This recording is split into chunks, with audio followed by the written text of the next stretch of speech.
नमस्कार। विषय है एक बार फिर से नियोजित शिक्षकों का मसला।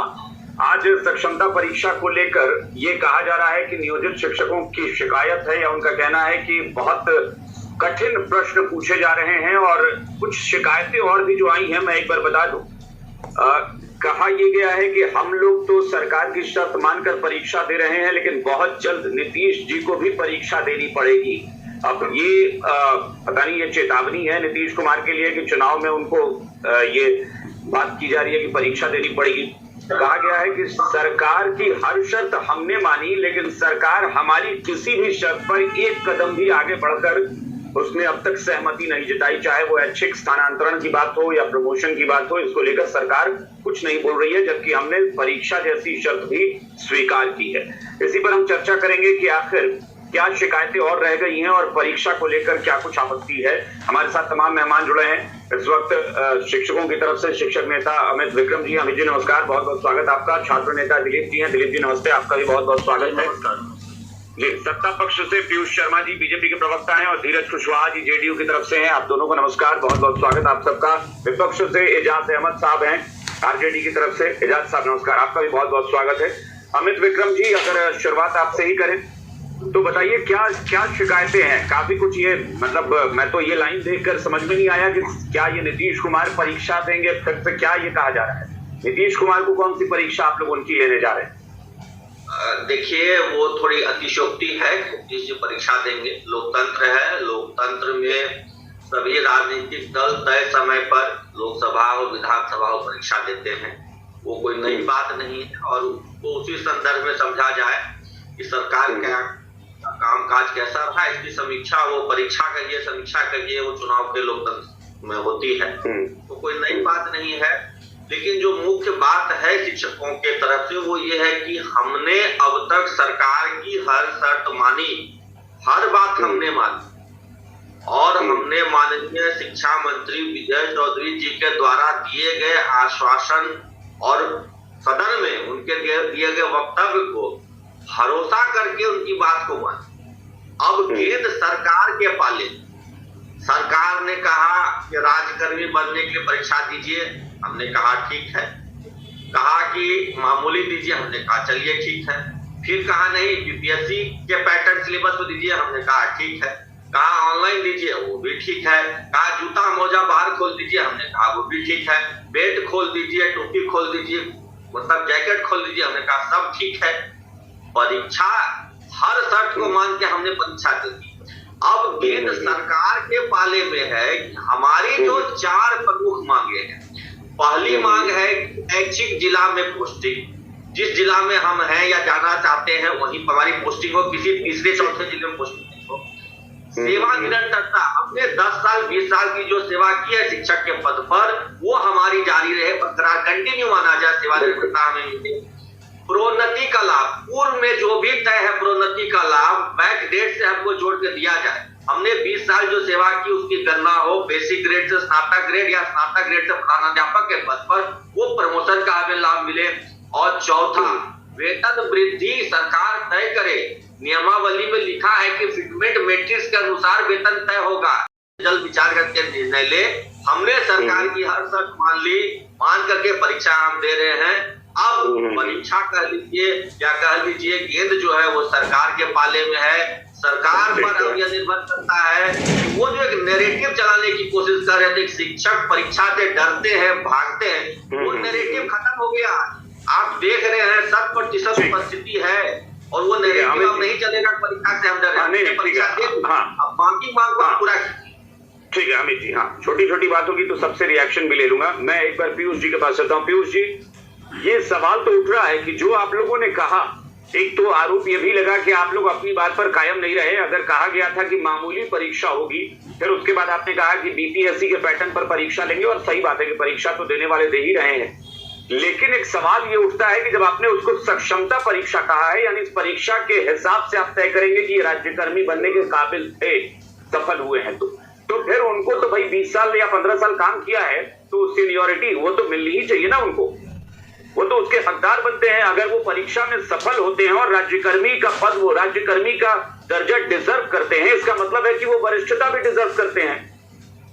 बिल्कुल अभिषेक जी, बिहार सरकार के मुखिया आदरणीय नीतीश कुमार जी, उप मुख्यमंत्री आदरणीय सम्राट चौधरी जी, विजय सिन्हा जी द्वारा सदन में स्पष्ट कहा जा चुका है कि शिक्षकों के प्रति हम संवेदनशील हैं। शिक्षकों के जो भी गाइड मांगे होगी, हाँ, सरकार क्या करती है कि समय समय पर नियमों में परिवर्तन कर रही है, चाहे वह शिक्षकों की गुणवत्ता में सुदृढ़ करने के लिए।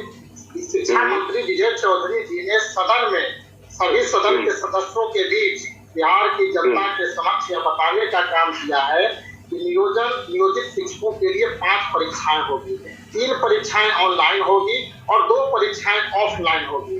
शिक्षक संघों की यह मांग थी कि परीक्षाएं ऑनलाइन परीक्षा में हमें दिक्कत हो रही है, शिक्षकों को परेशानी हो रही है, इसलिए बिहार सरकार द्वारा शिक्षकों को 2 ऑफलाइन परीक्षा का भी निर्धारण किया गया है। यदि 2 शिक्षक, आज परीक्षा की शुरुआत हुई है, आज कई शिक्षक संघों, कई शिक्षक नेताओं के आए हैं, आरोप लगाए गए शिक्षक नेताओं द्वारा कि परीक्षा का जो प्रश्न पत्र था वह बहुत बड़ा था।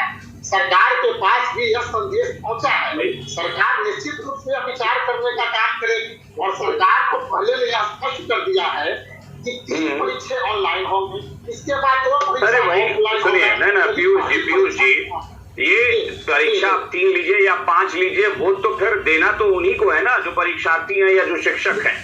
भाई ये तो उनके लिए आपने नियम बनाया, बात को माना है, ये तो बताइए। भाई वो कह रहे हैं ऐच्छिक स्थानांतरण, क्या इस पर आपने हामी भरी? ये प्रोन्नति की बात करें, प्रमोशन की बात करें, उस पर आपने हामी भरी? कुछ भी तो आप नहीं बोल रहे हैं। आप एक कदम आप ही तो बढ़िए, वो तो बढ़ गए, वो तो परीक्षा के लिए भी राजी हो गए।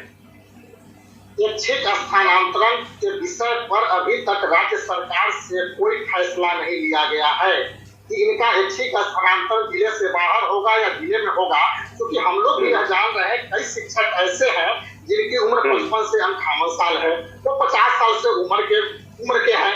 स्वाभाविक है कि उनके एक जिले से कहीं दूसरे जिले में स्थानांतरण होगा तो उन्हें परेशानियां आएगी, दिक्कत आएगी। राज्य सरकार सोच रही है, हमारे उप मुख्यमंत्री आदरणीय सम्राट चौधरी जी सोच रहे हैं, विजय सिन्हा जी सोच रहे हैं, शिक्षा मंत्री सोच रहे हैं कि हम उन मांगों को पूरा करने का काम करें। सरकार की कुछ मजबूरियां हैं, सरकार बैठ करके इन सभी विषयों पर, इन सभी जो नियमों पर विचार कर रही है और बहुत ऐसा नहीं है कि सरकार ने यह फैसला ले लिया कि शिक्षकों का स्थानांतरण एक जिला से दूसरे जिला में होगा। नहीं, लेकिन आप नहीं, एक मिनट, नहीं, ऐसा नहीं होगा ना पीयूष जी कि आप कह दीजिए कि नहीं हम विचार कर रहे हैं। भाई आपने जो बातें कही वो तो मान गए ना, वो तो कह नहीं रहे कि हम परीक्षा देने पर विचार करेंगे। आपने जो तारीख तय कर दी कि परीक्षा आज होगी, वो परीक्षा में बैठे, तो उसी तरह आपके लिए भी तो कोई डेडलाइन हो कि आप अनिश्चित काल के लिए बोलेंगे कि हम विचार ही कर रहे हैं। एजाज साहब, ये सच, एक मिनट आ रहे हैं, पीयूष जी आ रहे हैं, एक मिनट, एजाज साहब बोलिए। ये निश्चित तौर पर ये सोचना पड़ेगा, और मैं हमेशा कहता रहूंगा एजाज साहब, आप लोग भी जब सरकार में थे, कि भाई 2 कदम शिक्षक चलेंगे, 2 कदम सरकार को भी चलना पड़ेगा। ऐसा नहीं है कि आप शिक्षकों से सारी चीजें मनवा लीजिए और अपने 1 कदम भी नहीं बढ़ेंगे, हम तो बढ़ेंगे ही नहीं, हम रुके हुए हैं। देखिए कात्यायन जी, सबसे बड़ी बात यह है कि सरकार तब चलेगी ना जब एससीएस चाहेंगे। एससीएस अगर चाहेंगे तभी सरकार भी चलेगी। सरकार की स्थिति ये हो गई है कि माननीय मुख्यमंत्री जी सदन के अंदर जो बात कहते हैं उसको एससीएस नहीं लागू कर रहे हैं। और आपने देखा होगा कि मुख्यमंत्री जी ने घोषणा किया कि 10 से 4 स्कूल चलेगा, 15 मिनट पहले 15 मिनट बाद, और उसके दूसरे ही दिन एससीएस ने अपना पावर दिखाया और कोइलवर के एक हेडमास्टर को कारण बताओ नोटिस दे दिया। जब मुख्यमंत्री जी का आदेश रद्दी की टोकरी में फेंका जा रहा हो, जब मुख्यमंत्री के आदेश का उनके ही अधीनस्थ पदाधिकारी अनुपालन नहीं करते हो, अनुशासन को भंग करते हो, तो आप समझ सकते हैं किस तरह से अनार्किज्म की स्थिति आ गई है, किस तरह से अराजकता का माहौल खड़ा कर दिया गया, किस तरह से लोक पर तंत्र हावी हो गया है, यह स्पष्ट रूप से दिख रहा है। और जहां तक सक्षमता परीक्षा की बात है, सक्षमता परीक्षा के संदर्भ में इनको भी पता है, सबको पता है कि ये एक व्यक्ति के जिद के कारण हो रहा है, और उस व्यक्ति का जिद है कि किसी भी स्थिति और परिस्थिति में क्योंकि सरकार फेलियर हो गई, सरकार अपने कर्तव्यों के प्रति जो उनका सोच है वो अनुपालन नहीं करने का है। और जिस दिन से भारतीय जनता पार्टी सत्ता की साझेदार बनी है, तब से ये शिक्षकों को प्रताड़ना और शिक्षकों के साथ जिस तरह से अत्याचार और जिस तरह से उनके साथ अनुशासन के नाम पर कहीं ना कहीं चाप चल रहा है, ये दिख रहा है, ये बताने की आवश्यकता नहीं है। इस तरह की राजनीति करने वाली भारतीय जनता पार्टी या भारतीय जनता पार्टी के नेता क्या कहते हैं उसका कोई मतलब नहीं है, क्योंकि इन लोगों में मेहनत नहीं है। ये लोग तो सत्ता में आए हैं स्वार्थ के लिए, और स्वार्थ की पूर्ति जिस तरह से भी हो, जैसे भी हो, ये सत्ता ग्रहण करके हासिल कर रहे हैं। नहीं, अगर वो लेकिन एजाज साहब अगर मत के नहीं है ना तो परेशानी उनको होगी, क्योंकि सवालों का दबाव बढ़ता जाएगा ना भाई। सवाल एक खड़े हुए हैं, दूसरा खड़ा होगा, तीसरा सवाल उठ जाएगा। परेशानी उनको नहीं होगी, परेशानी उनसे होगी जिनके परिवार के लोग, जिनके भविष्य इन लोगों के साथ जुड़े हुए हैं। और जब इनके भविष्य पर संकट आएगा तो कहीं ना कहीं ये जो राजनीति कर रहे हैं ना, उस राजनीति को जनता भी देख रही है, जनता भी समझ रही है। दिलीप जी आपको ठीक है, करो, दबा करो जी, अधीनस्थ पदाधिकारियों के माध्यम से सरकार का ठीक है, क्लियर है। ठीक है, दिलीप जी के पास एक बार चलते हैं। दिलीप जी आपको क्या जानकारी मिली है परीक्षा को लेकर अब तक? परीक्षा कैसी रही है? परीक्षा को लेकर तो अधिकतर जो शिक्षक हैं उनका यही कहना है कि क्वेश्चन बहुत टफ दिया गया था जानबूझकर ताकि फेल कर जाए, फिर भी वो लोग परीक्षा दिए हैं। और सबकी यही मांग है कि जब हम सरकार की मांग मान लिए कि परीक्षा दे रहे हैं तो सरकार को भी हमारी बातों पे ध्यान देना चाहिए। जैसे ऐच्छिक हस्तांतरण है या उनका जो एक्सपीरियंस है उनके आधार पे उनको लाभ देने की बात है तो होना चाहिए। जब आप राज्यकर्मी का दर्जा दे रहे हैं, ये वो डिजर्व भी करते हैं कि अगर परीक्षा देकर वो राज्यकर्मी का दर्जा पा रहे हैं तो इसका मतलब है ना कि वो डिजर्व करते हैं कि वो सीनियर भी कहलाए। बिल्कुल, नहीं तो फिर सिर्फ राज्यकर्मी का दर्जा दे रहे हैं ये शब्द लिख देने से क्या फायदा? क्या परीक्षा ले लीजिए, कह दीजिए आपको राज्यकर्मी का दर्जा मिल गया, लेकिन दर्जा मिला तो आपको क्या मिला ये तो बताइए, ये तो बता नहीं रहे हैं। और अभी जो बीजेपी के प्रवक्ता महोदय और आरजेडी के प्रवक्ता महोदय बोल रहे थे, अपना अपना तर्क दे रहे थे, तो बीजेपी के प्रवक्ता महोदय ये बोल रहे हैं सरकार की कुछ मजबूरियां होती है। तो कुछ दिन पहले आप विपक्ष में थे तो उस समय भी सरकार की मजबूरियां थी। और आरजेडी के जो प्रवक्ता महोदय बोल रहे हैं कि नीतीश कुमार जी फेल्योर है, ये हुए हैं, तो क्या ये लोग अभी इतना ये लोग गारंटी दे सकते हैं कि 10 दिन बाद अगर नीतीश जी फिर अगर आरजेडी कांग्रेस के साथ आ जाए तो क्या इनका जवाब यही होगा कि आरजेडी वाले सक्षमता परीक्षा का विरोध करेंगे? जैसे अभी इन्होंने कहा कि सरकार में ही तय हुआ था कि सक्षमता परीक्षा ली जाएगी, ऐसा नहीं कि आज तय हुआ है, ये तो पहले तय हुआ था। आरजेडी कांग्रेस भी उस समय सरकार में, लेकिन तब नीतीश कुमार ने यह बयान दिया था ना कि मामूली परीक्षा लेंगे, मामूली परीक्षा नहीं बयान। हाँ, तो फिर अचानक से वो चीजें बदल कैसे? बात यहाँ है ना, एक मिनट सर, बात यहाँ क्या है ना कि जो मूल समस्या है, मुख्य मुद्दा, उस पर किसी का ध्यान नहीं जा रहा है। सिर्फ सक्षमता परीक्षा ले रहे हैं, सक्षमता परीक्षा 5 चांस ऑनलाइन ऑफलाइन। शिक्षक जो है नियोजित शिक्षक वो क्या और मांग कर रहे हैं? जैसा कि अमित विक्रम जी ने कहा, ऐच्छिक हस्तांतरण, किसी का 50 साल, किसी का उम्र है 55 साल है, अब उनको भेजिएगा दूर दराज एरिया जहाँ वो अभी 10 साल 20 साल से जॉब कर रहे हैं, उनको आप घर परिवार से दूर कर दीजिए मजबूरी में, कि नहीं आपको जाना ही होगा, तो फिर वो क्या करेंगे अभी बताइए। तो ये तो आप कम से कम विश्वास दिलाइए ना, सरकार का काम है विश्वास दिलाइए कि नहीं भाई आपको ऐच्छिक हस्तांतरण हम देंगे। लेकिन यहाँ तो ऐसा हो नहीं रहा है। अभी आप देख लीजिए कई ऐसे महिलाएं हैं जो रो रही हैं, भले इन लोगों के पास फोन नहीं जाता हो क्योंकि इन लोगों का नंबर सार्वजनिक नहीं होगा, हमारे पास फोन आता है बीपीएससी TRE1 TRE2 की महिला शिक्षिका दूर दराज एरिया में दे दिया गया। अभी तो कम से कम मौसम सही हो गया, जब ठंड था 5 बजे अंधेरा हो जाता था, उनको घर वापस आने के लिए ऑटो नहीं मिलता था। अब सोचिए वैसा एरिया में जहां उनके साथ कुछ भी बदसलूकी हो सकती है, छीन झनौती तो होता ही है। हम लोगों को डर लगता है जी, पुरुष होकर हम लोग को डर लगता है कि मोबाइल छीन लेगा, कुछ कर देगा। और महिलाएं हैं, किन परिस्थितियों में उन लोग को आना जाना पड़ा, अब आप सोच सकते हैं, लेकिन कोई इनकी समस्या को सुनने वाला नहीं था। और अभी नियोजित शिक्षक जो है, शिक्षिकाएं हैं, अब आप सोचिए इनमें से कई ऐसी महिला सही हो गया, जब ठंड था 5 बजे अंधेरा हो जाता था, उनको घर वापस आने के लिए ऑटो नहीं मिलता था। अब सोचिए वैसा एरिया में जहां उनके साथ कुछ भी बदसलूकी हो सकती है, छीन झनौती तो होता ही है। हम लोगों को डर लगता है जी, पुरुष होकर हम लोग को डर लगता है कि मोबाइल छीन लेगा, कुछ कर देगा। और महिलाएं हैं, किन परिस्थितियों में उन लोग को आना जाना पड़ा, अब आप सोच सकते हैं, लेकिन कोई इनकी समस्या को सुनने वाला नहीं था। और अभी नियोजित शिक्षक जो है, शिक्षिकाएं हैं, अब आप सोचिए इनमें से कई ऐसी महिलाएं हैं जिनका 55, साल 57 साल 58 साल उम्र हो गया। अब आप उनको कहिएगा कि उनके घर में पुतहू आ गई होगी, जिसको बहू बोलते हैं, पोता पोती होगा, उसको छोड़ के अब आप कहिए कि भाई जाइए अपने घर से 500 किलोमीटर 400 किलोमीटर दूर जहां अभी आप जॉब कर रहे हैं उससे जाए, तो क्या ही आपको नहीं लगता कि ये मुझे लगता है ये वाकई बहुत जेन्युइन सवाल है धीरज जी कि सरकार इस पर चुप क्यों है। मतलब आप लोग क्यों कहते हैं कि हम लोग विचार कर रहे हैं, इस पर जरूर सोचा जाएगा, संवेदनशील है सरकार, ये कहने से नहीं होता है। आप लोग कोई जवाब ही नहीं दे रहे। और मैं तो शिक्षा मंत्री जी के बारे में जरूर बोलूंगा कि पहले भी वो शिक्षा मंत्री रहे हैं, जब उनका नाम इस बार हुआ कि शिक्षा मंत्रालय फिलहाल उनके पास ही है, पता नहीं कैबिनेट विस्तार के बाद किसके पास रहेगा, तो मुझे वाकई ये सोचना पड़ गया कि भाई ये शिक्षा मंत्री जी पहले भी ऐसे ही रहे हैं, बोलते ही नहीं है, कुछ बताते ही नहीं है क्लियर कि क्या करना है। कत्यान साहब, पहले तो आप कह रहे थे कि परीक्षा, सरकार भी परीक्षा दी है। 12 फरवरी को सरकार का भी परीक्षा हुआ था और परीक्षा सरकार ने पास भी किया। और सरकार जो पॉलिसी बनाती है किसी से पूछ के नहीं बनाती है, एक लोगों से पूछ के नहीं बनाती है, उस पर काम होता है। और ये लोग सहयोग कर रहे हैं तो वो अच्छी बात है और हम लोगों ने भी आग्रह किया था।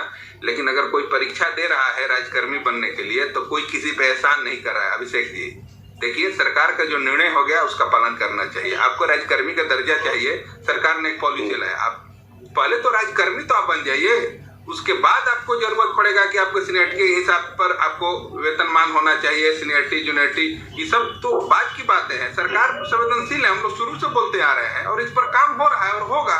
धीरज जी, एक बात और बात है, नहीं, पहले तो आपने कहा कि एहसान नहीं कर रहे हैं, तो ये एहसान नहीं कर रहे हैं तो सरकार भी कोई एहसान नहीं कर रही है।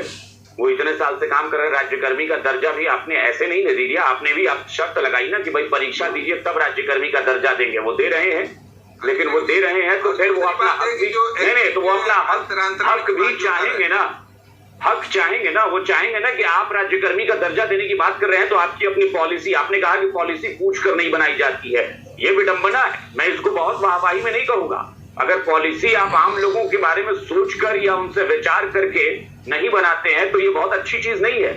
लेकिन मैं मानता हूं कि हाँ, आप ऐसा तो नहीं है कि 13 करोड़ लोगों से जाकर पूछेंगे, लेकिन फिर भी अगर आपने पॉलिसी बनाई है तो आपको विस्तार से बताना भी चाहिए ना कि आप राज्यकर्मी का दर्जा देंगे तो उसमें क्या क्या फैसिलिटी देंगे, ये कब बताएंगे आप? सब कुछ बताया जाएगा, पहले तो परीक्षा हो जाने दीजिए। अब देखिए, लोग कह रहे हैं जो ऐच्छिक हस्तांतरण की जो बात कर रहे हैं, इस बात में है समस्या, लेकिन सबको जिले में ही नहीं दिया जा सकता है। उसके लिए सरकार उस पर काम कर रही है कि अगल बगल वाले जो भी नजदीक के जिले हैं उसमें दिया जाएगा। ये समस्याएं आ रही है, बेटी बहुएं हैं जो बहुत दूर हो जाता है तो समस्या तो है, दिलीप जी ठीक बोल रहे हैं, लेकिन सबको जिले में समायोजन कैसे हो सकता है? अभिषेक जी आप ही बताइए जी, सब जिला का स्ट्रक्चर अलग अलग है, किसी जिला में ज्यादा विद्यालय हैं, किसी जिला में कम विद्यालय हैं, और कहते हैं कि ज्यादा। देखिए, अगर हम अपनी पत्नी को नौकरी में भेज रहे हैं तो उसको तो श्रमदान देना पड़ेगा, क्योंकि उसके बदले वेतन मिलता है। और हम चाहेंगे कि हमारे बगल में हमारी पत्नी बैठी रहे तो ये गलत मांग हो जाएगी। क्योंकि देखिए, जो भी राज्यकर्मी हो या किसी भी सेक्टर में कोई व्यक्ति जो अगर काम करता हो तो उसको तो श्रमदान करना है, क्योंकि उसके एवज में वेतन मिलता है। तो इस बात से नकारा नहीं जा सकता है, लेकिन समस्याएं आ रही है। लेकिन इस बात का भी ध्यान रखें शिक्षक भाई लोग कि देखिए, अगर नौकरी आप कर रहे हैं तो आपको श्रमदान करना पड़ेगा, और सब कुछ समस्या सबके पास है। सब समस्याओं का हल सरकार ही नहीं निकाल सकती है। कुछ आप लोग आगे बढ़ रहे हैं और सरकार, यही एक सरकार है कि कर रही है। धीरज जी, कौन सी समस्या का लालू जी के आपने कौन सी समस्या का हल निकाला है? क्या मिला? नहीं, आपने अरे भाई, आपने कौन सी आपने कहा कि हर समस्या का समाधान सरकार नहीं करेगी, तो कोई तो समस्या हो जिसका समाधान आपने किया हो, बताइए ना मुझे। आपने इनको प्रमोशन के लिए एश्योर कर दिया है, ट्रांसफर के लिए एश्योर किया, किस चीज के लिए आपने कहा है कि हाँ हम ये करने जा रहे हैं? और आप पर यकीन, कोई चुप रहने पर कोई क्यों यकीन कर ले कि आप बाद में ये करेंगे कि नहीं करेंगे? अब तो यकीन करना ना करना इन लोगों पर है। देखिए, पहले से भी मांगे चल रही थी कि राजकर्मी का दर्जा चाहिए, दर्जा क्या चाहिए, राजकर्मी बना ही देना है। माननीय मुख्यमंत्री जी ने मान लिया और ऐलान कर दिया। अब देखिए, काम हो रहा है और बेचैनी आप देखे होंगे कि बहुत सारी चीजों पर हम लोग इस पैनल में चर्चा कर रहे थे, वो काम हो गई। लेकिन अब थोड़ा सा इंतजार करना चाहिए। और हम अभी बता देना चाहते हैं कि अभी थोड़ा सा मंत्रिमंडल का विस्तार हो जाए तो हम लोग जो भी होगा उस पर कुछ ठोस कदम उठा पाएंगे ये बता पाएंगे। अमित विक्रम जी आप कोई जवाब देना चाहते हो? हमारे पास कांग्रेस से भी अमित सिंह जी जुड़ गए हैं। अमित विक्रम जी, मैं जवाब देना चाहता हूँ, 2 मिनट समय दीजिए सर। ये पहली बात तो इन्होंने एहसान की कही। लोकतंत्र में कोई किसी पर एहसान नहीं करता है। देश संविधान से चलता है और देश के संविधान में निहित है कि जो सरकार है उसका काम है कि लोग के हित के लिए वो उचित कदम उठाए। तो इन्होंने राजकर्मी बनाने की घोषणा करके भी कोई एहसान नहीं। देश की जनता, देश के वोटर इनको चुनते हैं इसीलिए कि ये देश की जनता के हित के लिए कदम उठाए। ये कदम उठा करके राजकर्मी की घोषणा करके कोई एहसान नहीं। बिना परीक्षा के अगर ये हमें बना देते राजकर्मी तो उस समय माना भी जा सकता था कि चलिए मुख्यमंत्री जी ने एहसान। आपने तो शर्त रखा, परीक्षा दीजिए, बीपीएससी लेवल की परीक्षा दीजिए। हमने कहा ठीक है, हम देने के लिए वो भी नहीं। तो एहसान वाली बात तो यहाँ पे रह गई। बात ये जो टेक्निकली समझा रहे हैं कि जिले में नहीं जा सकता, इसका बड़ा टेक्निकल आंसर है। अभी हम जिस जिले में हैं उस जिले में सीट है तब तो हम वहां हैं। तो हमको अपनी ही सीट पर क्यों नहीं रहने दिया जा रहा? हम जिस जिले में उसी जिले में तो रहना चाह रहे हैं। 5% हो गए जो दूसरे जिले में जाना चाहते होंगे, बाकी 95% तो अपने जिले में रहना चाहते हैं। की नौकरी चाहिए, घर से बाहर ना निकल रहे हैं तो नहीं, धीरज जी, आपने जो टेक्निकल बात कही है वो भी उसी तरीके से समझा रहे हैं कि भाई वो जहां अभी सेवारत हैं, ऐसा तो है नहीं ना कि आप एक की जगह 5 लोगों को भर्ती कर रहे हैं। जितने नियोजित शिक्षक हैं उन्हीं को राज्यकर्मी का दर्जा देने की बात है। तो जहां उनकी पोस्टिंग अभी है वो वहीं पर नियमित रह जाएंगे, क्या दिक्कत है? इसी का तो वो जिक्र कर रहे हैं। यही टेक्निकली मैं समझा रहा हूँ, इसमें टेक्निकली कोई दिक्कत नहीं। जिला हमारा वही रहने दीजिए। जिले के अंदर आपको पोस्टिंग करनी है तो बगल वाले प्रखंड में कर दीजिए, उधर कर दीजिए, वो तो हम स्वीकार है। हमने कहीं विरोध नहीं किया। हमने कहा कि हमको हमारे गृह जिले में जहां हम हैं कम से कम उस जिले में आप रखिए। और एक जिला आपको पता होगा, पटना जिला देख लीजिए ना, 150 किलोमीटर उसकी लंबाई है। मुंगेर देखिए जिला 80-85 किलोमीटर है। चंपारण देखिए 100 किलोमीटर लंबा जिला है। ऐसा नहीं कि जिला कोई छोटा क्षेत्र होता है। जिले के अंदर आप रैंडमाइजेशन से पोस्टिंग कर दीजिए, लेकिन हम जहां अभी जिस जिले में कार्यरत हैं कम से कम उस जिले में रहने दीजिए। जो ट्रांसफर दूसरे जिले में चाहते हैं उनको दीजिए। अगर नहीं संभव हो पाता है कम से कम जिस जिले में है वहीं रहने दीजिए। इसमें तो कोई टेक्निकल दिक्कत नहीं है, सीट की बाध्यता भी नहीं है, इसमें कहीं कोई कानूनी समस्या भी नहीं है। ये तो आप तुरंत कर सकते हैं, एक बात। दूसरी बात, प्रमोशन, जैसे कि मेरे सेवा अवधि का प्रशिक्षित वेतनमान में 5 साल हो गया, अब आप हमको विशेष बना देंगे और प्रमोशन के लिए कहिएगा कि फिर और 8 साल इंतजार। ये तो गलत है ना। मेरा जो 5 साल पीछे का सर्विस है उसको तो आप काउंट करेंगे ना। 5 साल सर्विस के बाद मुझे 3 साल और सर्विस की जरूरत पड़ती है स्नातक ग्रेड में जाने के लिए। लेकिन आप कह रहे हैं कि नहीं, अभी से फिर शुरू कीजिए 0 से और 8 साल फिर आप बेसिक ग्रेड में रहेंगे, तो मेरे पीछे की सेवा का तो लॉस हो गया। इसमें क्या कानूनी अड़चन है कि आप मेरे पीछे की सेवा को काउंट करके जब मेरा समय होगा तब आप प्रोन्नति दे दीजिए, कोई टेक्निकल दिक्कत नहीं है। वेतन वृद्धि, अब देखिए जो 2022 में बहाल है वो जब राज्यकर्मी बनेंगे तो उनका वेतन 18% बढ़ेगा। जो 9-10 वाले हैं वो जब राज्यकर्मी बनेंगे तो उनका वेतन 32% बढ़ेगा। अब मैं राज्यकर्मी बनूंगा 2013-14 में बहाल हूं, मुझे पता ही नहीं है कि मेरा वेतन कितना बढ़ेगा। ये तो विषमता है ना, इस विषमता को दूर कीजिए। हम कोई विधि के विरोध वाली बात नहीं कर रहे हैं, हम तो वही मांग कर रहे हैं जो विधि सम्मत है और तकनीकी रूप से संभव है। टेक्निकली कहीं कोई दिक्कत नहीं है। दिक्कत है तो आपने अभी जो कहा कि हम पूछ के नहीं बनाते हैं, इस मेंटालिटी को त्यागिए और जो समाज के जिस विभाग के जो शिक्षक है जो उससे पीड़ित है, प्रभावित है, उनके साथ बैठिए, थोड़ा समय दीजिए। हम रास्ता बताएंगे, कानूनी क्या उचित है क्या अनुचित है वो भी बताएंगे। हो सकता है कि मेरी बात होनी चाहिए, मैं भी मानता हूं। हो सकता है मेरी कुछ बात संभव नहीं होगी, वो आप हमको समझा दीजिए। बैठ के बातचीत होनी चाहिए, जिसके लिए मैं अमित सिंह जी के पास चलता हूँ। कांग्रेस से अमित जी जुड़े हुए हैं। अमित जी, आपको क्या लगता है कि जो शिक्षकों की मांग है वो क्या आपको लगता है कि उसमें कहीं कोई दिक्कत है, वो जायज नहीं है? नहीं, देखिए मांग बड़ा ध्यान से सुन रहा था, थोड़ा माफी चाहेंगे लेट से जुड़े, लेकिन जितना देर मैं सुना, मैं अभी उनको जदयू के प्रवक्ता जी को सुन रहा था, उनका कहना था कि हमारी पत्नी बगल में नहीं बैठेगी अगर जो नौकरी करती है। तो पहले तो ये सब जो है पत्नी और साली और ये सब हटाइए, पॉलिटिकल और ये वो है। सिंपल सी बात है कि जो नहीं पत्नी होगी वो भी नौकरी करती है। दूसरा बात यह है कि आप कह रहे हैं कि पैसा तो लेते हैं तो जाना तो पड़ेगा, नौकरी तो करना पड़ेगा। आपको पता है सरकार जो होती है, कोई भी सरकार, किसी राज्य की सरकार हो, तो ये संविधान में वेलफेयर के लिए सरकार का गठन होता है।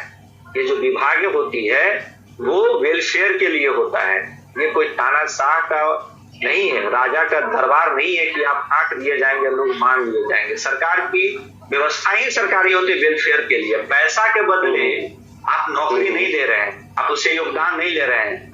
ये कोई योगदान दे रहा है आपके राज्य को सुंदर बनाने में, आपके लोगों को डेवलप करने में, इसके बदले आप उसको पैसा दे रहे हैं। इस मानसिकता से निकलिए बाहर, क्या पैसा दे रहे हैं आप? लोग काम कर रहे हैं इसलिए पैसा नहीं दे रहे हैं। उन लोगों को बेहतर बनाने का एक जरिया है शिक्षा, एक माध्यम है।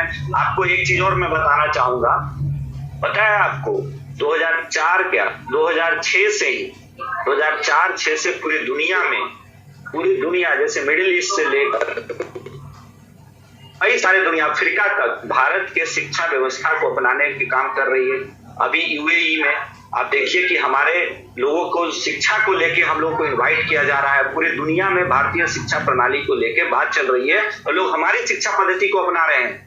इसका कारण क्या है? इसका कारण है कि हमारे यहाँ जो एजुकेशन सिस्टम है वो लोगों को बेहतर बनाने के लिए है, उसको पैसा से नहीं काउंट किया गया है किसी काल में। तो आप पहले इस मानसिकता से बाहर आपको निकलना होगा और आपको जवाब देना होगा। दूसरी बात, शिक्षक बहाली को लेके इतने सारे भ्रांतियां फैलाया जाता है सरकार के द्वारा। हम एग्जाम लेंगे तो उनको देंगे बगल में, फिर एग्जाम लेंगे तो उनको राज्य का दर्जा, सरकारी का दर्जा देंगे। ये सब आपके किसी भी मंत्रालय में आज तक सरकार के किसी भी एक बुद्धिजीवी आदमी अभी तक नहीं दिखा जो इन सारे भ्रांतियों को एक दिन प्रेस कॉन्फ्रेंस करे और टीचर को बुलाए और कहे कि देखिए हम ये करने जा रहे हैं, ये करने जा रहे हैं। इसमें है, अगर जो आपको कोई दिक्कत है तो आप इस मसले पर आकर हमसे बात करें, सरकार आपके साथ बात करने के लिए इच्छुक है। ये सीधे जो नरेंद्र मोदी की सरकार है केंद्र में, जो आप देखिए रेलवे का मसला होगा, उसका जो है वो उत्तर कौन देगा? खेल मंत्री देता है। खेल मंत्री का कोई बयान है तो कानून मंत्री देता है। हम कह रहे हैं कि कोई भी सरकार हो, आपके सरकार में जदयू और भाजपा की भी सरकार है, हम ये नहीं कर रहे, हम लोग की भी सरकार थी, जो भी सरकार होती है एक बार सामने बैठ के क्यों नहीं क्लियर कर देती सारी चीजें, सारे पार्ट खोल दे। ये भ्रांतियां क्यों इतनी उत्पन्न की जा रही है? ये सीधा सा मतलब है कि आपकी मानसिकता जो है वो मानसिकता सही नहीं है। शिक्षा के जवाब दे, शिक्षा के प्रति मानसिकता सही नहीं है।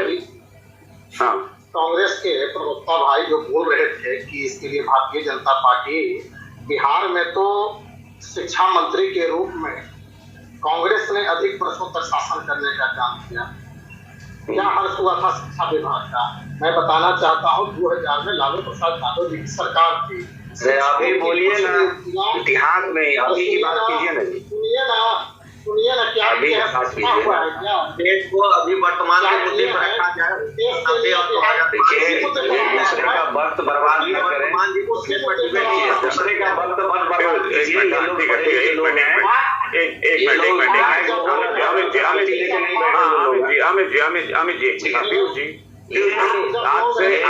आज से 25 साल पहले क्या था इस पर अभी पर्चा पढ़ के बैठे हुए लोग नहीं है। अभी की बात करते हैं ना, आज के बारे में बात कीजिए भाई। आज के बारे में कह रहा हूँ पीयूष जी, आपको सिर्फ क्लियर करना है। पीयूष जी सवाल आपसे सिर्फ इतना है, पीयूष जी सवाल आपसे सिर्फ इतना है, धीरज जी सवाल सिर्फ इतना है कि जब ये लोग आपके कहे मुताबिक, आपके तय की हुई तारीख के मुताबिक सब कुछ करते हैं कि फॉर्म भरने की ये तारीख है, परीक्षा देने की ये तारीख है, करते हैं ना, तो भाई उनकी मांगों को लेकर क्या आपकी जिम्मेदारी नहीं बनती कि जिस दर्जे को या जिस राज्यकर्मी बनाने की बात आप कर रहे हैं, उस राज्यकर्मी का दर्जा देने में आप क्या क्या इनको बेहतर देंगे, क्या फैसिलिटी देंगे, क्या इनको लाभ पहुंचाएंगे, ये भी तो आपको स्पष्ट करना चाहिए। बिल्कुल अभिषेक जी, सरकार ने तो स्पष्ट कर दिया है कि किसी भी शिक्षकों की नौकरी नहीं जाएगी, चाहे वह 4 परीक्षा दे, 3 परीक्षा दे, 5 परीक्षा दे, नौकरी ये लाभ देने वाली बात नहीं है। मैं कह रहा हूँ उस राज्यकर्मी का दर्जा में आप क्या लाभ उनको देने जा रहे हैं। दूसरी चीज सरकार ने स्पष्ट कर दिया है कि हम सभी शिक्षकों को 4 लाख शिक्षकों को राज्यकर्मी का दर्जा देंगे।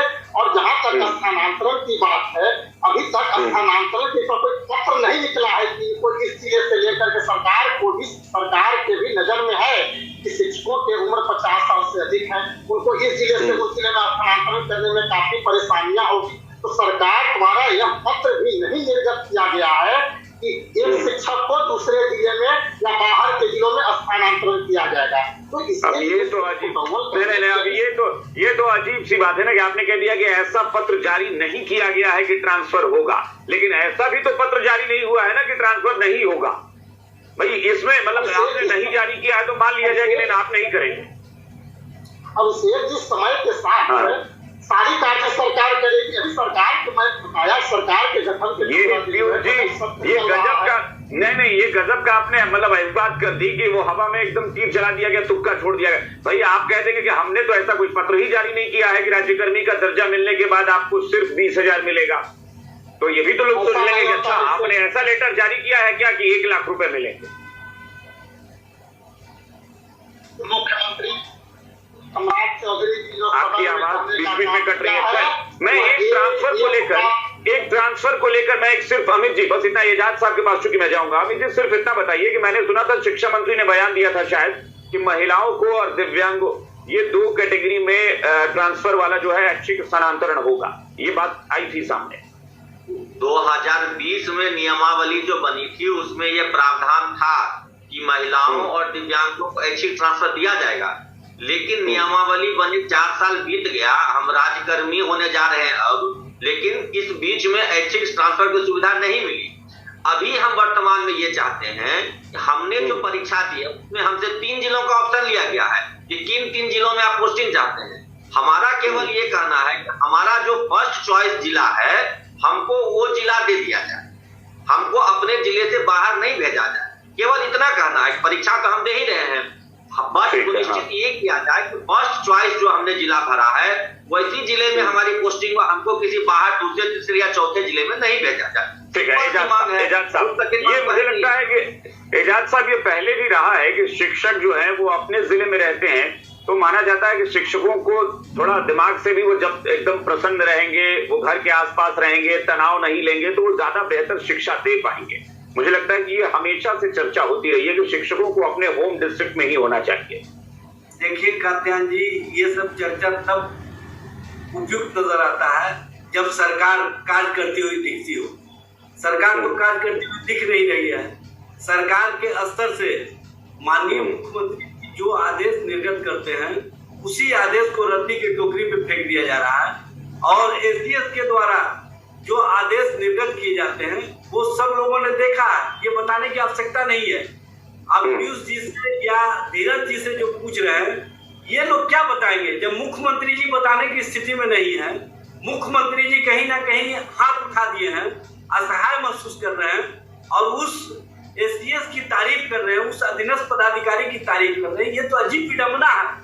सरकार मुख्यमंत्री सदन में जो बात बोले उसका अनुपालन नहीं, उसको कहीं ना कहीं धत्ता बता दिया जाए, उसको रद्दी की टोकरी में फेंक दिया जाए और उसी अनुशासनहीन व्यक्ति को कहीं ना कहीं तारीफ के दायरे में ला करके सरकार के स्तर से अब भारतीय जनता पार्टी को चैलेंज है, क्योंकि बार बार पीयूष जी, सम्राट चौधरी जी, विजय सिन्हा का नाम लेते हैं। भाई इन लोगों का कोई हैसियत है क्या? ये लोग तो सिर्फ सत्ता का मलाई खाने के लिए आए हैं और मलाई के लिए तैयार हैं। जो स्वार्थ वो शिक्षकों के भलाई की बात कहाँ से सोच सकता है? ये तो सिर्फ मलाई सोच रहे हैं कि मलाई कोई जवाब पीयूष जी भलाई का काम नहीं कर सकते हैं, शिक्षकों के भलाई का काम नहीं कर सकते हैं।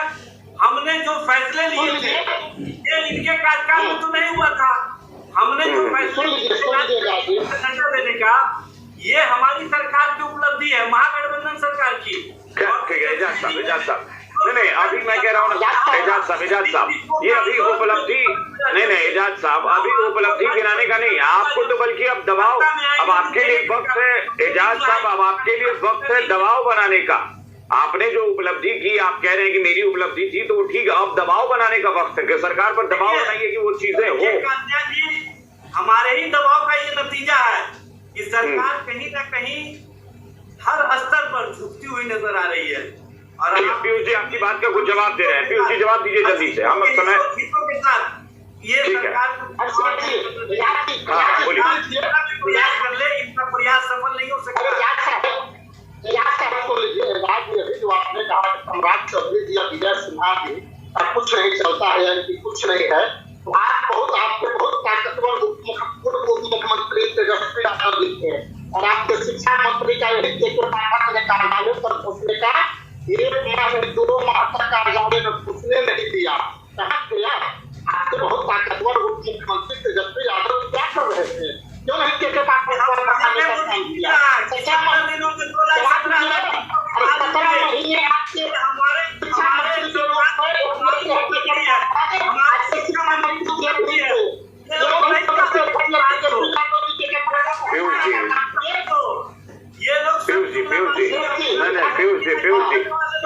ये अगर ऐसा है, अगर आप ये कह रहे हैं कि एक अधिकारी ने शिक्षा मंत्री को घुसने नहीं दिया दफ्तर में, तो ये कोई बहुत बढ़िया बात आप थोड़ी ना कर रहे हैं। ये लोकतंत्र के लिए बहुत खतरनाक, मतलब नहीं तो आप ये मत बोलिए ना पीयूष जी नहीं पीयूष जी आप विरोधी नहीं तो आप ये मत बोलिए ना कि एक अधिकारी ने शिक्षा मंत्री को घुसने नहीं दिया। ये मतलब लोकतंत्र का मजाक है कि क्या एक अधिकारी इस तक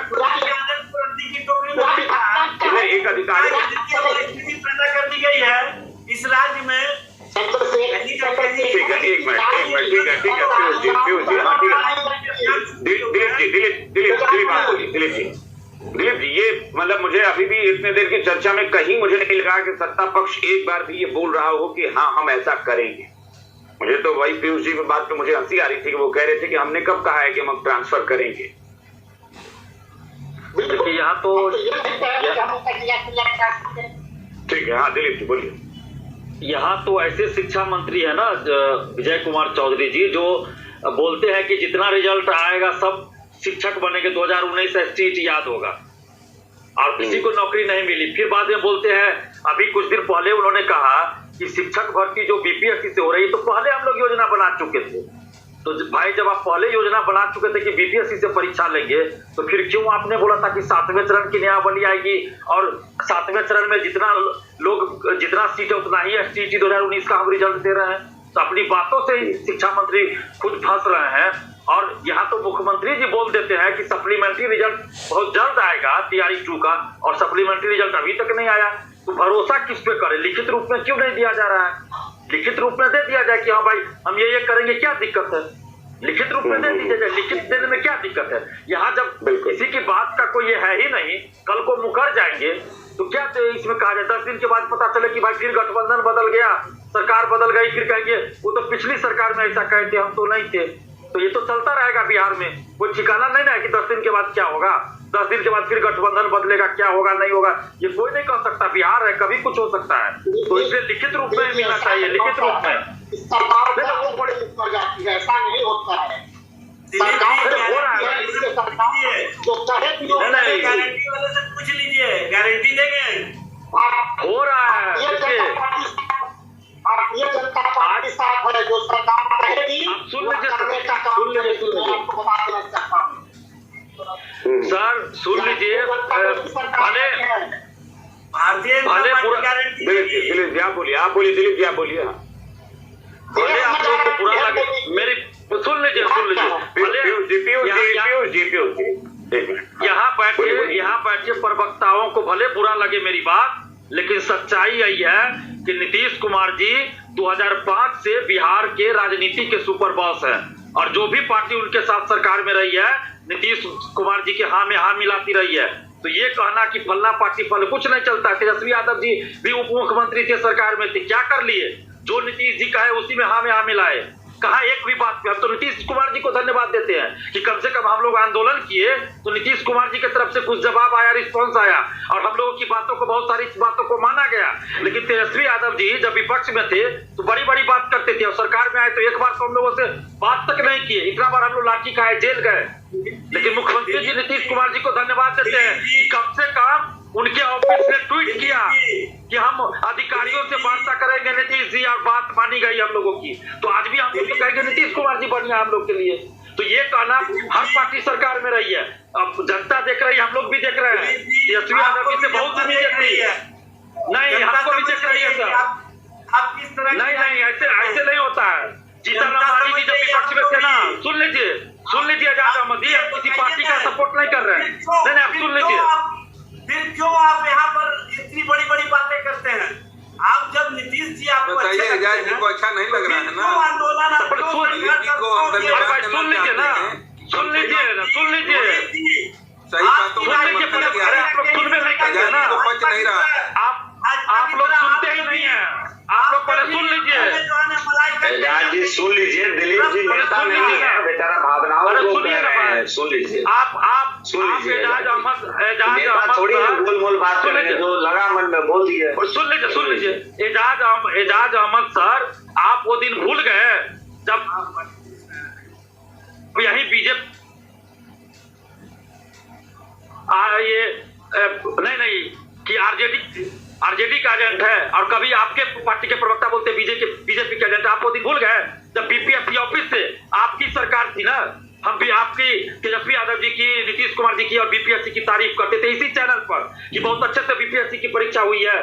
तो आप लोग सिर्फ अपना तारीफ सुनना चाहते हैं, सच्चाई सुनना नहीं चाहते। हम सबको बोल रहे हैं, पहले सुनिए तो सही। जीतन राम मांझी जी के बारे में बोलने नहीं दे रहे हैं। हम लोग ये बोलने दीजिए ना।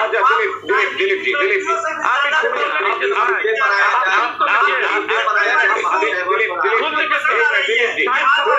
आप भी कहा किसी की आलोचना और किसी की तारीफ में लग गए। सीधे मुद्दे पर आइए ना, सीधे मुद्दे पर आइए। काम कर रहे हैं, यह स्पष्ट रूप से हम मुद्दे पे आप छोड़िए। नहीं, हाँ मुद्दे पर आइए सीधे। जो भाई कहा अभी भाई नीतीश कुमार मुखिया है, नीतीश कुमार मुख्यमंत्री है ना, नीतीश कुमार मुखिया। आपको लग रहा है कि नीतीश कुमार ठीक है, तो नीतीश कुमार जवाब दे। भाई शिक्षा मंत्री भी नीतीश कुमार की पार्टी के हैं, जवाब दे नीतीश कुमार। कोई तो जवाब होगा ना भाई। और आपको कितने शिक्षक लोग आपके साथ आंदोलन में खड़ा करते हैं, यह आपके सोच से स्पष्ट होता है। नहीं, मेरे तो जवाब स्पष्ट होगा सर। पहले सुन लीजिए ना। जब बोलने ही नहीं दीजिएगा क्या बोलेंगे? बोल रहे हैं छोड़िए दिलीप जी सीधे पॉइंट पर आइए कि भाई नीतीश कुमार अगर मुख्यमंत्री हैं और कोई सहयोगी दल की चलती है नहीं चलती है वो लोग तय करें। भाई नीतीश कुमार ही कम से कम बोले तो, यही तो सवाल है। नीतीश कुमार क्यों नहीं बोल रहे? वो तो बोले इन शिक्षकों को कि क्या देना चाहते हैं वो राज्यकर्मी के तौर पर। भाई जवाब तो देंगे ना वो। अभी तो हम थोड़ी देर पहले खुद बोले कि नीतीश कुमार जी खुद बोले सप्लीमेंट्री रिजल्ट आएगा, नहीं आया। तो क्या आप नीतीश कुमार जी की तारीफ कर रहे थे क्या? तो सच इन लोगों को सुनना चाहिए। जो भी पार्टियां विपक्ष में रहती है ना, वो सब कहती है यही बात कि बिना शर्त राज्यकर्मी का दर्जा मिलना चाहिए। क्या नहीं वादा किया गया था? बोलिए। हम विपक्ष में हो या सुनिए, फिर भी जो बोल रहे हैं जनता के हितों के लिए ठीक है, एक मिनट धीरज जी इसका जवाब दीजिए। धीरज जी जवाब नहीं, धीरज जी पूछिए ना। नहीं, आप मुझे जवाब दीजिए। आप पूछने नहीं, धीरज जी आप जवाब देने आए हैं और सरकार की तरफ से जवाब दीजिए कि भाई मुख्यमंत्री जी ही कब बोलेंगे या शिक्षा मंत्री कब बोलेंगे। ये चुप रहने से तो इसका समाधान होने से रहा बिल्कुल नहीं। अभिषेक जी आप जानते हैं कि जिस समय माननीय मुख्यमंत्री जी ने घोषणा किया, आप जानते हैं कि उस समय सामान्य स्थिति नहीं चल रही थी गठबंधन में। तुरंत गठबंधन बदला, उसके बाद में अभी तक विभागों का एक तरह से कह लीजिए बंटवारा नहीं हुआ है। थोड़ा सा विस्तार हो जाने दीजिए, ये भी स्पष्ट कर दिया जाएगा कि क्या एक एक पॉइंट का वर्णन होगा उसमें। आप लोग दिलीप जी थोड़ा सा इंतजार करिए ना, निश्चित होगा। इसमें घबराने वाली कोई बात नहीं है। और ये आरजेडी वाले लोगों से तो पूछिए आप लोग, ये लोग अपने स्वार्थ के लिए आए थे कि बिहार का भला करने के लिए आए थे? 17 महीनों के जो चर्चा कर रहे हैं और बीजेपी पे और ये लोग क्वेश्चन उठा रहे हैं, अपने बारे में क्लियर करना चाहिए। विपक्ष में भी थे आप लोगों को केवल क्रेडिट के अलावा और कोई होना नहीं। और सत्ता में आए तो इन शिक्षकों को हमने ठीक है। एक मिनट धीरज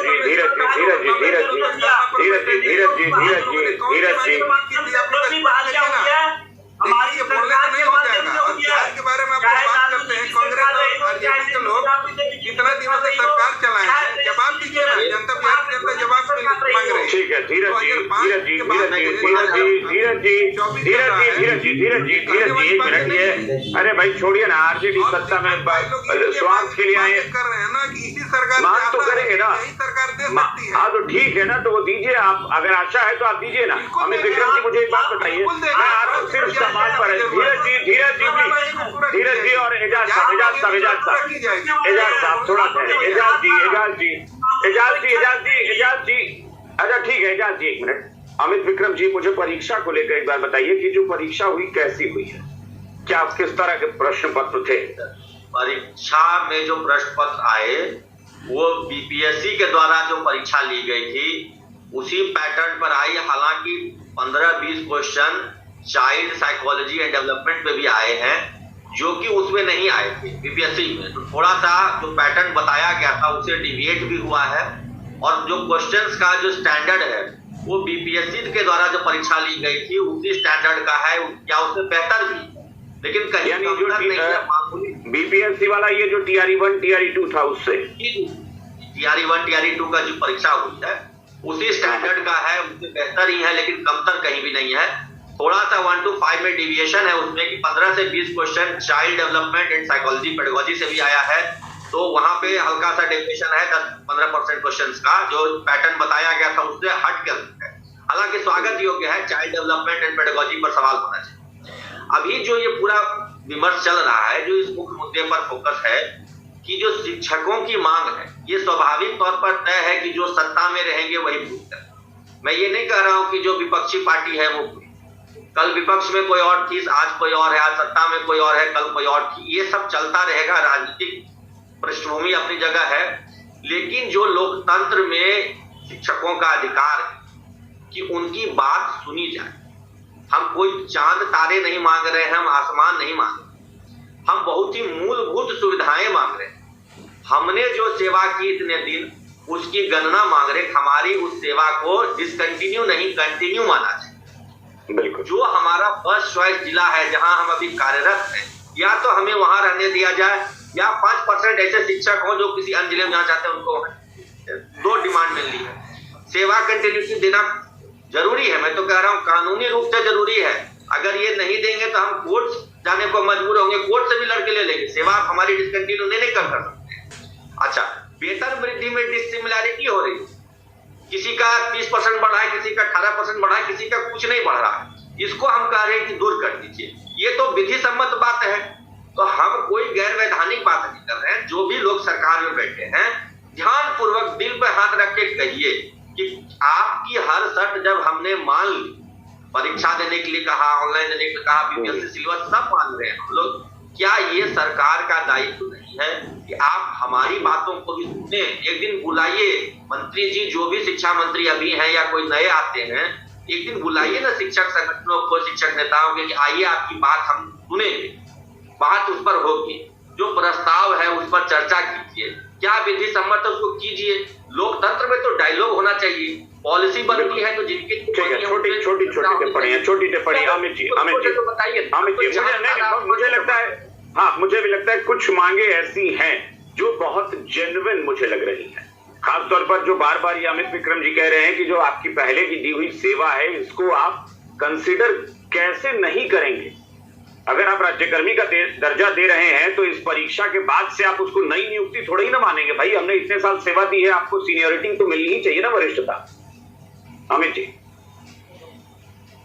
बिल्कुल सर, हमारा वही कहना है कि हाँ, मैं अमित जी नहीं, कांग्रेस वाले अमित जी के पास में जा रहा हूँ जी। अच्छा देखिए, एक तो ये जो ये बोले सीनियरिटी वाला, ये बहुत ही जेन्युइन मुद्दा है, क्योंकि देखिए बात इधर उधर सरकार उरकार में आदमी उलझ जाता है, बहस करने लगता है, लेकिन जो विषय है, देखिए जो व्यक्ति दिया है, अपना योगदान दिया है, उसके साथ भी तो अनजस्टिस होगा, उसको आप कैसे क्या करेंगे।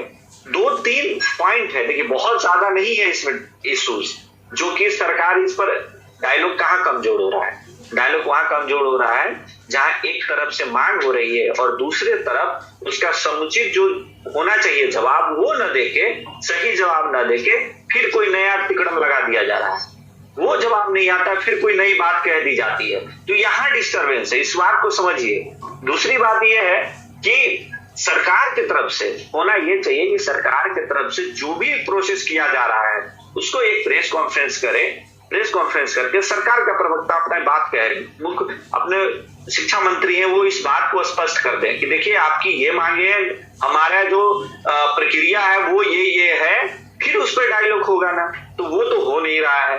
दूसरा एक बात है कि हम डिबेट में बैठे हुए थे तो बीजेपी के एक प्रवक्ता थे, सर मनीष नाम था उनका, और दिलीप जी थे, वो बोले थे कि आप चलिएगा सरकार के यहाँ, हम चलेंगे कल और जाके बात को रखेंगे।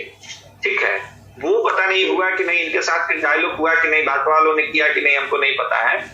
दूसरा ये है कि शिक्षकों के सरकार जो है, शिक्षकों से सरकार डरती उड़ती नहीं है, उनको इस बात का डर है नहीं कि ये समाज में कुछ जाके हमारे विरोध भी कर लेंगे, क्योंकि उनको पता है कि ये इनको हम कुछ कर ले, मुट्ठी भर लोग हैं, तो सरकार मुट्ठी भर लोगों को दबाने में बड़ा ही, अभी की जो सरकार है बड़ा आश्चर्य, बहुत ही आसानी से दबा दे रही है। पूरे देश में देख लीजिए आप, मुख्यमंत्री तक को तो छोड़ नहीं रहा है। ये शिक्षक 1000-2000 शिक्षक को क्या करेंगे ये लोग तो ऐसे निपटा दिए जाएंगे। ये मानसिकता बन गया है सरकार का, इसलिए इनसे कुछ डरता नहीं है। एक और इम्पोर्टेंट बात है ट्रांसफर पोस्टिंग का। ट्रांसफर पोस्टिंग का जो मसला है ये खेला करेगा ये लोग, जैसे दारू को बंद करके आज सरकार पैरेलल गवर्नमेंट जो है, दारू का चल रहा है पूरे बिहार में, क्या कर रहे हैं, हर जगह दारू मिलता है, सबको पता है कैसे मिलता है, नहीं मिलता है, होम डिलीवरी दारू है। उसी प्रकार में ये सरकार जो कहती है कि हाँ भाई हम आपका पोस्टिंग नहीं करेंगे वो जिला में, ये लोग करेंगे। ये लोग कैसे करेंगे, लाख रुपया लेंगे, 2 लाख रुपया लेंगे, फिर कल वहां से खेल शुरू होगा ट्रांसफर पोस्टिंग का, उस तरीके से ये लोग करना शुरू करेंगे। क्यों नहीं? मैं आपको एग्जांपल देता हूँ, एक बड़ा एग्जांपल देता हूँ। हमारे पास समय नहीं है, बहुत छोटा, एकदम छोटा। एक महिला है, उनके पति पटना में जॉब करते हैं, पत्नी को मधेपुरा से 25 किलोमीटर दूर एक गांव में उनको भेज दिया गया है। अभी हमको पता, हमारा फ्रेंड है, उसकी अभी 2 साल हुई है शादी का, कोई बाल बच्चा नहीं है। मेरे कहने का मतलब उसकी पत्नी वहां जाके मधेपुरा से 25 किलोमीटर दूर जॉब कर रही है, कल वो आना चाहे पटना तो क्या उसके साथ जस्टिस नहीं हो रहा है? वो नहीं होगा। आप 25 किलोमीटर देना है पटना में दीजिए ना, 25 किलोमीटर ही देना है पटना में दीजिए, उसका तो जाएगा क्या ना जी। कल बच्चे होंगे, क्या परवरिश करेगा? ये 50,000 और 60,000 की नौकरी में किसी का जिंदगी तबाह कर देंगे। ये तो जस्टिस है पीयूष जी, इससे ज्यादा छोटा कोई नहीं सकता है। पीयूष जी 30 सेकंड में, बस 30 सेकंड में मैं सिर्फ आपसे एक सवाल पूछ रहा हूँ पीयूष जी। चलिए ट्रांसफर वाली तो बात, इस पर तो अब सरकार विचार करेगी, बाकी मैं सिर्फ इतना पूछता हूँ, आपको क्या लगता है, ये मैं आपकी राय पूछ रहा हूँ, क्या इन शिक्षकों ने जो अब तक अपनी सेवा दी है उस सेवा के कार्यकाल को कंसिडर करना चाहिए कि नहीं? बताइए मुझे, आपको क्या लगता है? अभिषेक जी, अमित विक्रम जी ने जो कहा कि सरकार के सारी कार्यों को पूरा करने का काम, बहुत अच्छा लगा और इनका जेन्युइन जवाब था। इसमें सही कहा कि सरकार ही शिक्षकों की सारी कार्यों को पूरा करने का काम करेगी। आज जो विपक्ष कर रहे हैं इससे कोई असर नहीं पड़ने वाला है। और जो पीयूष जी, अरे पीयूष जी, मैंने आपसे जो पूछा उसका बताइए कि इनके सेवा काल को कंसीडर करना चाहिए कि नहीं वरिष्ठता में, मुझे बताइए, इसका जवाब दीजिए ना। जी, सरकार इनकी मांगों को देखने का काम कर रही है, जो भी जरूरत इनकी मांगे होगी। अरे मैंने तो कहा था, मैंने तो आपसे कहा था कि आप व्यक्तिगत राय दे दीजिए, आप वो तक नहीं दे पा रहे। अरे पार्टी को अभी साइड कर दीजिए, मैं नहीं कहूंगा कि आप सरकार से, आपको क्या लगता है, आपके विचार क्या है कि अगर इन्होंने 15 साल सेवा दी है तो परीक्षा के बाद अगर वो सफल होकर राज्यकर्मी का दर्जा पाते हैं तो उनको वो 15 साल का सेवा जो है उस काल को कंसिडर करना चाहिए कि नहीं सरकार को? अभिषेक जी, कोई मेरी व्यक्तिगत राय नहीं, मेरी पार्टी की राय है, एनडीए गठबंधन की राय कि जो भी शिक्षकों के जनहित मुद्दे होंगे वह एनडीए सरकार पूरा करने का काम करेगी। अभी तक आप तो ये तक नहीं बोल पा रहे हैं कि ये मुद्दा जो है वो, अरे भाई कम से कम इतना तो बोल दीजिए कि ये मुद्दा आपको क्या लगता है, ये जेन्युइन है या नहीं है? मैं फिर पूछ रहा हूँ कि आपको क्या लगता है? बिल्कुल जेन्युइन है, एनडीए सरकार का भी जेन्युइन है, बिल्कुल जेन्युइन है। ठीक है, बहुत अच्छी बात है। अगर जेन्युइन है तो मुझे उम्मीद भी है कि आप कंसिडर। दिलीप जी, बहुत छोटा सा जवाब, हमारे पास सिर्फ 30 सेकंड। दिलीप जी जो बिल्कुल जो भी अमित विक्रम जी मांग कर रहे हैं शिक्षकों के तरफ से, मैं उनका समर्थन करता हूं और निश्चित रूप से जो 15 साल 16 साल या जो भी जितना भी साल उन्होंने सर्विस दिया है, सेवा दिया है शिक्षक के रूप में, उसकी गिनती आगे किया जाना चाहिए और ट्रांसफर में उनके पसंद के जिले देने चाहिए, जहां भी वो चाहते हैं वहां मिलना चाहिए ताकि सहूलियत हो जाए। और भी जो उनकी मांग है जैसे वेतन वृद्धि से संबंधित जो असमानता है उसको दूर किया जाना चाहिए। और सरकार गठबंधन बदलती रहता है, सरकार पर उससे मतलब नहीं है, कोई भी सरकार हो, जो भी सरकार मुझे भी लगता है कि ये जो मांग है, ये जब परीक्षा का विरोध हो रहा था तब मुझे याद है, हो सकता है बहुत सारे शिक्षक मेरी भी बात से नाराज हुए होंगे, लेकिन मैंने इस मंच पर कहा था कि नहीं ठीक है, परीक्षा तो होनी चाहिए, अगर राज्यकर्मी का दर्जा चाहिए तो परीक्षा आपको देना भी चाहिए क्योंकि आप नियोजन में आए थे। लेकिन आज जो मांगे शिक्षक कर रहे हैं, मुझे लगता है ये सारी मांगे जायज हैं, ये इनका अधिकार बनता है और ये होना चाहिए। मैं इस मंच से कह रहा हूं कि अमित विक्रम जी जो बात कह रहे हैं ये जायज मांगे हैं, सरकार को जरूर विचार करना चाहिए इन सारी मांगों पर। एजाज साहब बहुत छोटा सा रिएक्शन जी, एजाज साहब बहुत छोटा रिएक्शन। कात्यायन जी जो शिक्षक हैं और जिस तरह से उनको हर तरह से जो प्रताड़ित किया जा रहा है, कहीं ना कहीं इसमें राजनीति है और राजनीति जो कर रहे हैं शिक्षकों के साथ, उनको राजनीति नहीं करनी चाहिए। इनके साथ जो इनका अधिकार है, जो इनके द्वारा काम किए गए हैं, उस काम का हर स्तर से इनको जो सरकार के स्तर से सहायता और सहयोग मिलना चाहिए, वो दिखना भी चाहिए। सिर्फ बयानबाजी से और बयान देने से समस्या का निदान नहीं होगा। इनके 5,000 से 44,000 तक इनके सक्षम होने पर ठीक है,